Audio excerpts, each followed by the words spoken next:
Hey everyone! In this video, I'm going to show you the exact settings to fix your Ableton latency. Let's get straight into it. First, open Preferences by hitting Ctrl plus comma or CMD plus comma on Mac and go to the Audio tab. If you're on Windows, ensure your driver type is set to ASIO. If you don't see ASIO, download ASIO for All. It is a game changer for reducing lag on standard built-in sound cards. Step 2. Adjust the buffer size. Click on buffer size and set it to 128 or 256 samples if you are recording. This makes the response time nearly instant. Pro tip: when you switch to mixing and start adding heavy plugins, move this back up to 1024 to prevent your computer from crackling. Step 3. Check your sample rate.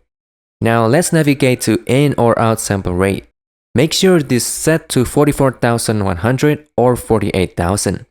Going higher than this can significantly increase the load on your CPU, which actually adds to the latency if your computer can't keep up.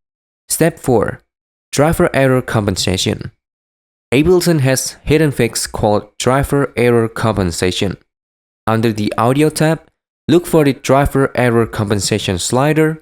If you see a MS value listed under overall latency, you can actually enter a negative value here to offset the delay.